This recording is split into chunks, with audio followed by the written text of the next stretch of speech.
Bismillahirrahmanirrahim. Alhamdulillahirabbil alamin. Wassalatu wassalamu ala asrofil anbiya'i wal mursalin Sayyidina Muhammadin wa ala alihi wa sahbihi ajmain, amma ba'du. Sahabat cerita para wali yang diberkahi Allah Subhanahu wa ta'ala, semoga kita semua selalu dalam lindungannya dan diberikan rezeki yang barokah, umur yang panjang, agar senantiasa bersyukur kepada Allah Subhanahu wa ta'ala. Amin ya rabbal alamin. Kali ini saya akan berkisah tentang karomah Sunan Kalijaga mengubah pasir menjadi beras. Seorang waliullah atau wali Allah tentulah memiliki keistimewaan yang biasa disebut karomah. Tak terkecuali karomah atau keistimewaan yang dimiliki oleh salah satu wali songo, yakni Kanjeng Sunan Kalijaga. Ada satu kisah yang menuturkan bahwa waliullah yang lahir dengan nama Raden Said itu mampu mengubah pasir jadi beras. Sunan Kalijaga dalam catatan hidupnya adalah sosok yang penuh kepedulian pada kaum-kaum lemah. Suatu ketika saat Sunan Kalijaga berkelana dan tiba di sebuah dusun, beliau merasa sedih. Hal ini dikarenakan rakyat di dusun itu banyak yang kelaparan, sementara kepala dusunnya hidup dalam kemewahan dari hasil jerih payah rakyatnya. Ketika Sunan Kalijaga melihat seorang miskin yang datang ke kepala dusun dengan tujuan minta dipinjami beras liter untuk makan anaknya yang belum makan.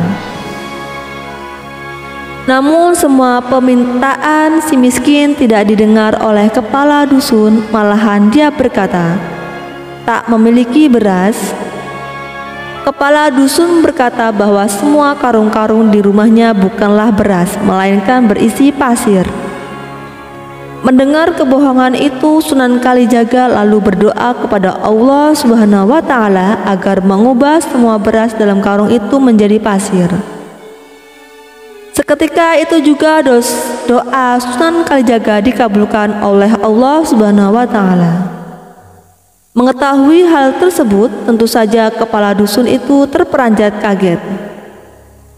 Aku rugi gara-gara kamu. Beras-berasku berubah semua menjadi pasir, kata si kepala dusun. Loh, kata juragan semua karung itu memang isinya pasir, bukan beras, ungkap si miskin. Kepala dusun itu segera minta tolong kepada Sunan Kalijaga. Kanjeng Sunan, tolonglah saya, kembalikan beras-beras saya yang akan saya jual ini.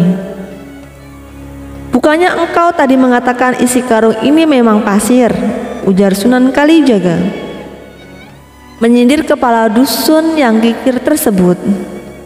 Saya tadi hanya berbohong kepada orang miskin itu agar tidak meminjam beras yang saya miliki. Kepala dusun menyesal dan berjanji akan membagikan beras miliknya pada penduduk kampung. Sunan Kalijaga berdoa semoga Allah Subhanahu wa ta'ala mengampuninya dan mengembalikan pasir itu menjadi beras kembali. Allah Subhanahu wa ta'ala mengabulkan doa Sunan Kalijaga. Maka pasir yang ada dalam karung-karung itu kembali menjadi beras. Kemudian kepala dusun itu membagikan berasnya kepada penduduk kampung, termasuk kepada orang miskin tadi. Wallahu a'lam bishawab. Wassalamualaikum warahmatullahi wabarakatuh.